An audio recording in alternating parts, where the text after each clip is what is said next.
Hello বন্ধুরা, আজকে আমি নিয়ে চলে এসেছি একটা নতুন ভিডিও নিয়ে। জানি না এটা কার কার কাছে নতুন, তবে আমার কাছে কিন্তু নতুন। যাদের যাদের যারা যারা জানো তাদের কাছে নতুন নয়, কিন্তু যারা যারা জানো না তাদের কাছে একদমই নতুন। আমি ঘি বানাই বাড়িতে আমার ছেলে মেয়ের জন্য স্পেশালি। বাইরের কেনা জিনিসটা দিতে আমি পছন্দ করি না। প্রত্যেক দিন দুধ নেওয়া হয়, সেই দুধের সর তুলে আমি 7 দিন পর পর এই জিনিসটা করি, দিয়ে আমি ফ্রিজে রেখে দিই। দেখো আমি সরটা নিয়ে পরে এই একটা টিনের থালাতে আমি এরকম করে হাতে করে ঘোরাবো। এবার যখন এটা দানা দানা মতন হয়ে আসবে, তখন এবার দেখো আস্তে আস্তে আমি এটা ঘোরাবো ঘোরাবো ঘোরাবো যতক্ষণ না এটা একটু দানা দানা মতন, একটু মানে ছাড়া ছাড়া মতন চলে আসছে। এই যে এবার একটু দানা দানা মতন হতে শুরু করেছে, দেখো দেখবে। এই দেখো এবার আমি জল দিয়ে দিলাম, দেখো জমাট মতন বেঁধে গেছিলো।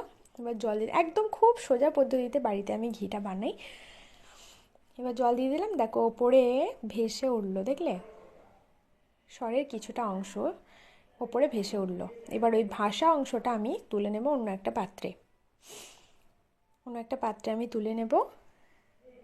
দেখো এই দেখো এই দেখো মোটা মতন থলথলে মতন একটা অংশ দুধের, যেটা আমি তুলে নেব। তুলে নিলাম, দেখো দানা দানা। এবার বাকিটা আমি ছাঁকনিতে ছেঁকে নেব। এই যে দেখো, এরপর আমি গ্যাসে ওভেন জ্বালিয়ে এটা আমি গলতে দেবো।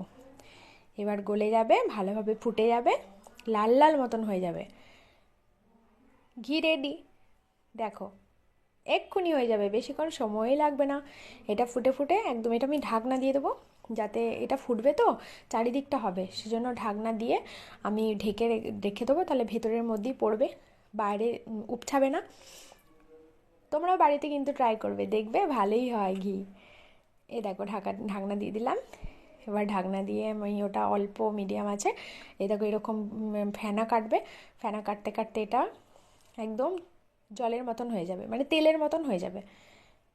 এখনও হলুদ ভাবটা আছে, একদম তেলের মতন হয়ে যাবে। তারপর এটা বন্ধ করে আমি ঠান্ডা হতে দেব। দেখো কেমন ফেনা, এই এই যে ওপরে যে ফেনা অংশটা সেটা পুরো একদম মানে নরম, একদম পাতলা জলের মতন হয়ে যাবে, তেল যেরকম হয় আর কি, সাদা তেল যেরকম হয়। এই যে এই যে এই যে এই যে এইগুলো, এই যে দানা দানা মতন, এই দানা দানা মতনটা লাল মতন হয়ে যাবে। তোমরা বানিয়ে দেখবে, খুব ভালো হয়। আমি তো বাড়িতে বানাই, এবং আমার ছেলে মেয়েদেরকে আমি এই ঘিটাই ব্যবহার করি ওদের যে কোনো খাবারে বা ভাতের সাথে। এই দেখো একদম লাল মতন হয়ে গেছে, এই যে জলের মতন। এবার ফেনাটা কাটছে তাই মনে হচ্ছে, কিন্তু এটা গ্যাসের ওভেনটা বন্ধ করে দিলে ফেনা কাটাটা বন্ধ হয়ে যাবে। এবার এটাকে ঠান্ডা করে নেব। ঠান্ডা করে আমি একটা পাত্রে ঢেলে রেখে, আমি রোজ মানে যখনই ঘি বানাই তখনই একটা পাত্রে ঢেলে রেখে দিই। খুব সহজ পদ্ধতিতে আমি বাড়িতে ঘি বানাই। দুধের স্বর অতটা তো পড়ে না, দুধের স্বর এক মানে খুব অল্প আছে ফুটিয়ে, তারপর ওটাকে দুধের স্বর যেটা পড়ে সেটাকে আমি তুলে তুলে রেখে দিই, আর 1 সপ্তাহ পর পর আমি এটা করে নিই। এই যে এবার আমি ছাঁকনিতে ছেঁকে, ওই যে একটা পাত্রে দেখতে পাচ্ছেন অতটা পরিমাণ ঘি আমি করেছি বাড়িতে।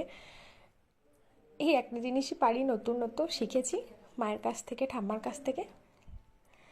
ব্যাস, এই যে আমি এতটা পরিমাণ ঘি এই সপ্তাহে সপ্তাহে বানিয়ে বানিয়ে এতটুকু করেছি একটা কৌটোর। ভালো লাগলে ভিডিওটা লাইক কমেন্ট শেয়ার করতে ভুলবেন না। দেখা হবে পরের ভিডিওতে, ততক্ষণ সবাই ভালো থাকবেন, সুস্থ থাকবেন। টাটা।